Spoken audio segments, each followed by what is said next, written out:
이상학 목사는 말이죠, 한을 경험한 사람에게는 예수님의 사랑에 의한 용서 권장보다는 한에 대한 치유가 필요하다, 이렇게 이제 주장을 했습니다. 자, 이상학 목사의 이 한의 치유를 통한 구원 주장은 말이죠, 우리 기독교의 전통적인 형벌적 대속론, 이 이신칭의를 부정하는 것이죠. 일례로 여러분, 요즘 한국에 K방산이 뜨고 있죠. 여러분들은 그거 보면서 좋으세요? 저는 안 좋아요. 저는 안 좋아. 자, 여러분, 이상학 목사님의 말씀이 어떻습니까? 여러분 안녕하십니까? 마하나임 뉴스입니다. 한국의 어머니 교회로 불리우는 세문안교회 아시죠, 여러분? 이 세문안교회는 1887년에 미국의 언더우드 목사가 창립한 교회입니다. 지금은 이상학 목사가 제7대 담임 목사로 2017년에 부임하셔서 시무 중에 있습니다. 세문안교회 이상학 목사의 한국인의 한의 경험으로부터 죄와 구원의 이해복원이라는 연합신학대학원의 박사 논문 초록을 보면은 말이죠, 이상학 목사는 원죄설과 십자가 사건을 부인하는 것이 아닌지 의심스러운 내용이 있습니다. 이상학 박사의 논문 초록을 보게 되면은 말이죠, 형벌적 대속론에 대해서 의문을 표시하고 있습니다.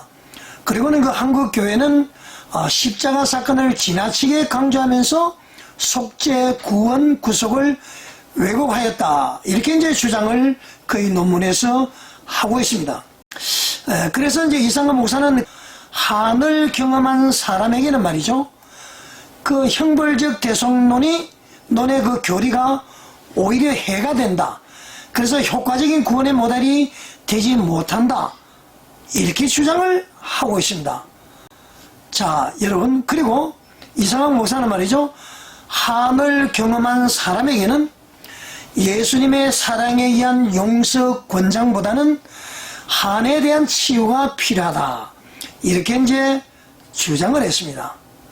자, 이상학 목사의 이 한의 치유를 통한 구원 주장은 말이죠, 우리 기독교의 전통적인 형벌적 대속론, 뭔지 아시죠? 인간이 지은 죄로 말미암아서 죽음을 면치 못한 것을 예수님께서 우리 대신 죽음으로 인해서, 즉 대속으로 인해서 우리가 속죄를 받았다는 그 진리입니다. 그리고 예수를 마음으로 믿고 입으로 시인하여서 구원에 이른다는 이 이신칭의를 부정하는 것이죠. 그러니까 형벌적 대속론과 이신칭의를 부정한다는 것이죠. 그리고 오로지 한의 치유, 즉 한의 치유를 통한, 한의 치유를 위해서 영성훈련을 통해서 구원을 강조하고 있습니다. 그 논문을 보게 되면은. 자, 이런 내용을 이제 발견한 세문안교회의 이경희 명예집사가 이 문제를 세문안교회 당회에도 제기하고 서울로에 제기하고 또 예장통합총회도 제기됐습니다. 수년이 되었습니다. 아주 많이 흘렀습니다.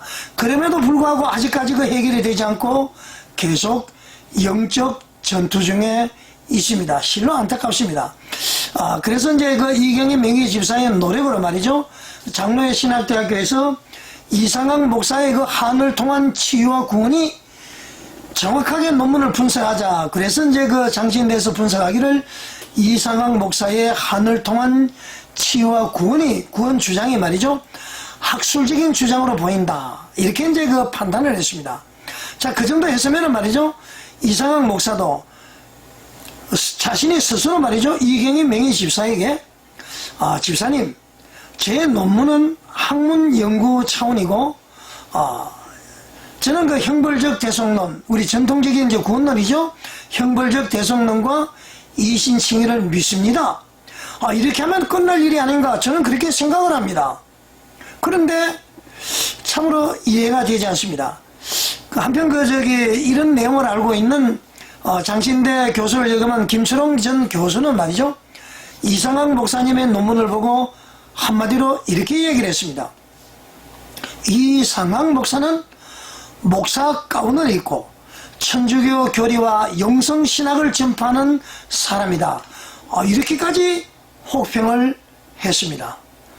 자, 제가 그 이상학 목사님에게 좀 권면을 드리고 싶습니다. 학술연구는 학술연구고요.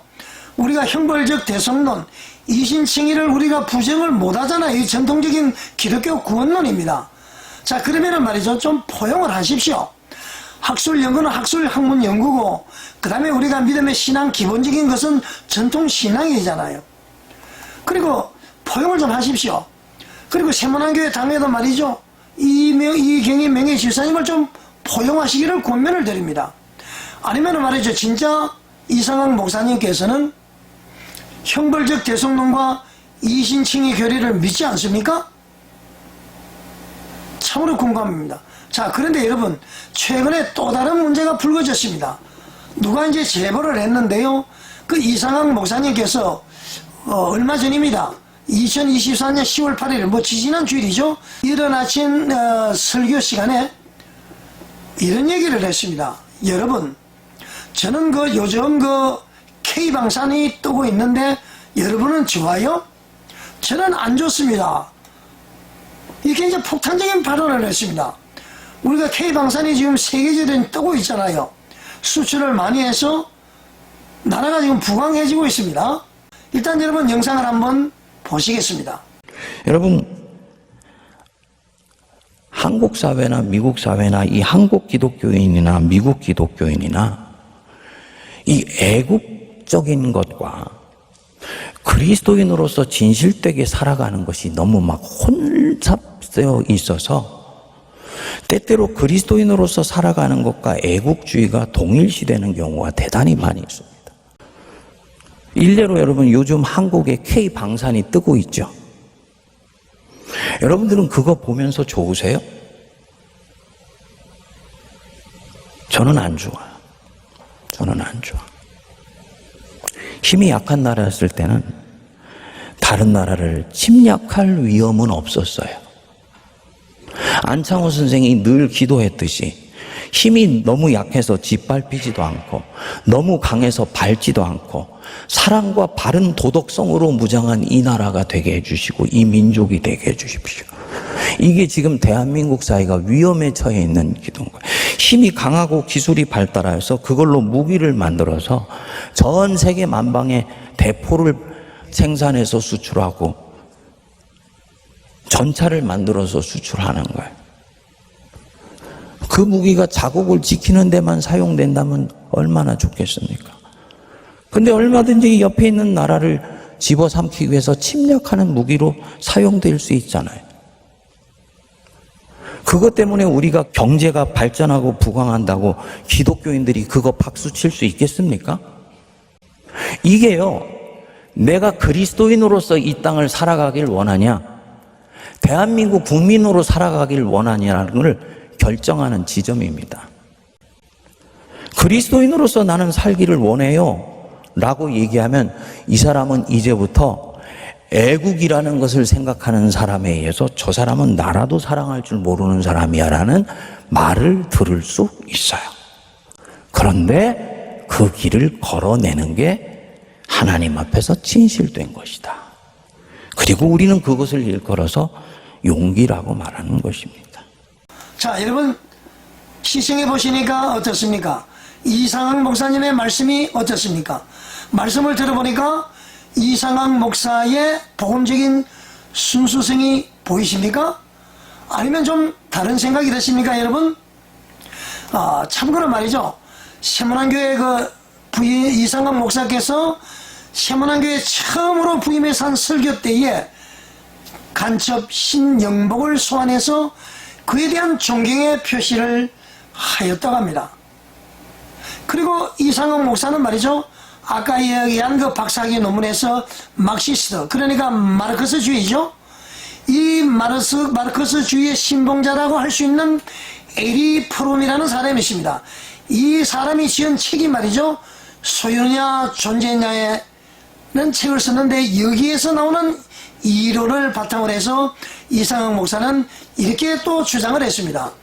권위주의적 종교는 인간성 회복과 신성의 권위에 대한 복종사회의 제로섬 게임이다.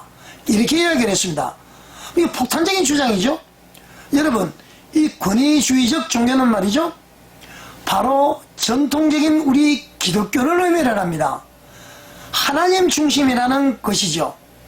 이 하나님 중심 기독교, 권위주의적 종교, 이 일반적인 우리 전통적인 기독교는 말이죠, 인간성 회복과 신성의 권위에 대한 복종사회의 제로섬 게임이다.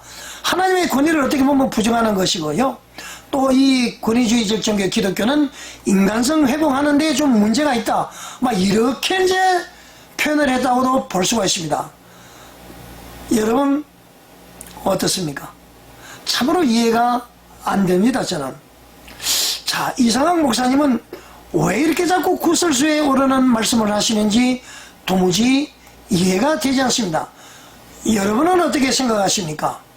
이렇게 누군가가 제보를 해서 이 문제를 풀어야 되는데 말이죠, 이상학 목사님은 한을 통한 구원, 이 문제 그냥 형벌적 대속론 인정하시고 이신칭의를 믿는다고 표현을 하시면 됩니다. 그리고 K방산 문제에 대해서는 설왕설래가 있을 것입니다만은 기독교인의 양심과 애국심의 설정을 어떻게 해야 되느냐, 이런 고민으로도 볼 수 있는데 왜 자꾸 이런 경계선을 넘나드는 발언을 하는지 저는 이해가 되지 않습니다. 여러분 어떻게 생각하십니까? 시청해 주셔서 감사드립니다.